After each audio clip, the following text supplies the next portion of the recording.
ప్రియమైన దేవుని సంగమా, ఈరోజు మనము ఒక ముఖ్యమైన ప్రశ్నను వేసుకుందాం.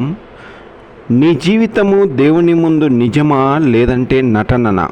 మనము బయటికి ప్రార్థిస్తున్నట్లు కనిపిస్తాము, మనము బయటికి పవిత్రులుగా కనిపిస్తాము, కానీ మన హృదయము నిజముగా దేవునికి సమర్పించిందా లేదా? ఈ పవిత్రమైన మంగళవారం రోజున యేసు మత నాయకులను చూస్తూ చాలా కఠినమైన మాటలు చెప్పాడు. మీరు సున్నం పూసిన సమాధులు వంటి వారు. ఈరోజు ఈ సందేశము మన హృదయాన్ని పూర్తిగా మార్చగలదు. ప్రియమైన సంగమ, మన పవిత్ర వారంలో మూడో రోజైన పవిత్ర మంగళవారంలో ఉంటుండగా ఈరోజు జరిగిన ముఖ్యమైన సంఘటనలు: యేసు దేవాలయంలో బోధించాడు, మత నాయకులను గద్దించాడు, ఒలీవ కొండపై ఉపన్యాసం ఇచ్చాడు. యూదా మన ప్రభు అయిన యేసు క్రీస్తుకు ద్రోహం చేయటానికి నిర్ణయం తీసుకున్నాడు. ఈరోజు ఒక సాధారణమైన రోజు కాదు, ఇది ఒక హెచ్చరిక రోజు. దేవుడు మనకు చెప్తున్నాడు, నీ హృదయాన్ని పరిశీలించు, సిద్ధముగా ఉండు. ఈరోజుకు ఏర్పాటు చేయబడిన వాక్య భాగాలు మత్తయి సువార్త 23, 27, 28 ఈ విధంగా ఉంది. అయ్యో, వేషధారులైన శాస్త్రులారా, పరిసయ్యులారా, మీరు సున్నము కొట్టిన సమాధులను పోలి ఉన్నారు.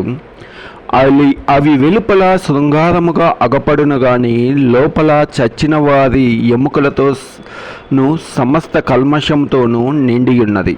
అలాగే మీరు వెలుపల మనుషులకు నీతిమంతులుగాను నగపడుచున్నారు, కానీ లోపల వేషధారణతోనూ ఆక్రమంతోనూ నిండియున్నారు.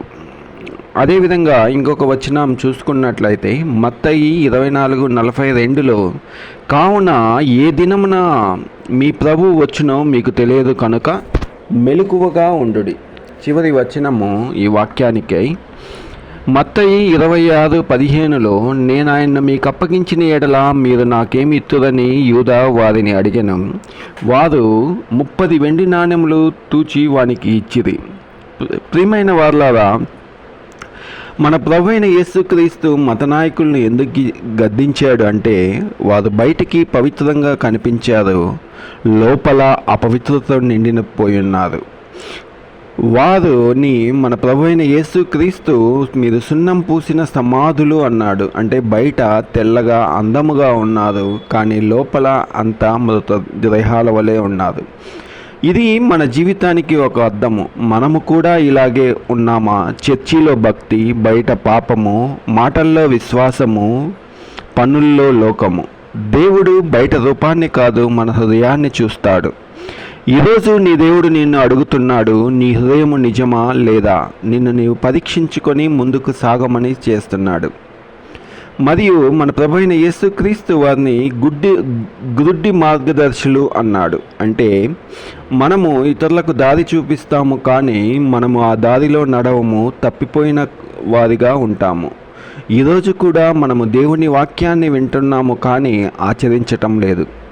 అది ఒక ఆత్మిక అంధత్వము. మన కళ్ళు తెరవాలి, మన హృదయము మృదువుగా మారాలి, దేవుని వాక్యము మనలో పనిచేయాలి.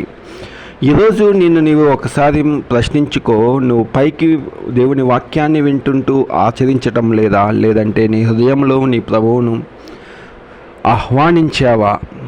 అదేవిధంగా మన ప్రభువు యేసైన యెరూషలేమును విడిచి ఒలీవ కొండకు వెళ్ళి ఆయన అక్కడ గొప్ప సత్యాన్ని చెప్పాడు. మేల్కొని ఉండండి, ఏ సమయమున నేను వచ్చునో తెలియదు అని చెప్తున్నాడు. ఇక్కడ ఆయన తన రెండవ రాకడ గురించి మాట్లాడుతున్నాడు, తీర్పు గురించి హెచ్చరించాడు. ప్రపంచం మారుతుంది, సమయం వస్తుంది, కానీ ఒక ప్రశ్న నీవు వేసుకో, నీవు సిద్ధముగా ఉన్నావా? సిద్ధత అంటే ప్రార్థనా జీవితము, పరిశుద్ధ జీవితము, నిజమైన విశ్వాసము. సిద్ధముగా ఉన్నవారము భయపడము, సిద్ధముగా లేని వారము భయపడతాము. ప్రియమైన వారలారా, ఇక్కడ ఇంకొకటి, యేసు యూదా మన ప్రభు అయిన యేసుక్రీస్తుని అప్పగించాడు. ప్రియమైన వారలారా, యూదా యేసుతో 3 సంవత్సరాలు నడిచాడు.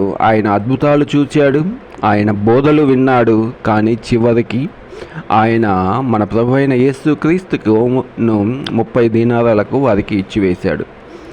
ఎందుకు అంటే లోభము, లోపల మార్పు లేని జీవితము మరియు పైకి నటన జీవితంగా ఉంటుండగా ఈరోజు మనకు అది ఒక హెచ్చరికగా ఉంటుంది. దేవుని దగ్గర కనిపించటం సరిపోదు, నిజముగా ఆయనతో జీవించాలి. ఈ వాక్య భాగాలన్నీ దీవించులాగున మనము ప్రార్థించుకుందాం. ప్రియమైన పరలోకపు తండ్రి, ఈ పవిత్ర మంగళవారం రోజున మేము మీ సన్నిధిలోకి వచ్చాము ప్రభువా. మా హృదయాన్ని పరిశీలించుము, వేసిన దారం నుండి మమ్మల్ని విడిపించుము, నిజమైన విశ్వాసాన్ని ఇవ్వము, ఆత్మిక అంధత్వాన్ని తొలగించుము, నీ సత్యములో నడిపించుము, మమ్మల్ని సిద్ధముగా ఉంచుము, నీ రాకడకు సిద్ధముగా ఉండేలాగా దయచేయము. యూదాలాగా కాకుండా నీకు నమ్మకంగా ఉండే బిడ్డలుగా మమ్మల్ని చేయుము దేవా. మరియు ఈ ఉదయకాల సమయంలో ఈ వాక్యం వింటున్న ప్రతి ఒక్కరి అవసరతలు ఏమై ఉన్నాయో మీకే తెలుసున్నాయన. వారి అవసరతలన్నిటినీ తీర్చి వారికి కావలసిన సహాయాన్ని దయచేయమని, ఈ మంగళవారపు రోజు వాక్యాన్ని దీవించమని మా ప్రభువును ప్రియకుమారుడైన యేసుక్రీస్తు నామమున వినయంగా ప్రార్థించి వేడుకొంచున్నాం తండ్రి. ఆమెన్. ప్రియమైన వారలారా, ఈరోజు ఈ వాక్యము మీకు ఆశీర్వాదకరంగా ఉంటే మీ సందేశాన్ని షేర్ చేయండి, లైక్ చేయండి, ఆమెన్ అని కామెంట్ చేయండి. ఈ పవిత్ర వార సందేశాల కోసం మా ఛానల్ని సబ్స్క్రైబ్ చేయండి. దేవుడు మిమ్మల్ని ఆశీర్వదించునుగాక. ఆమెన్.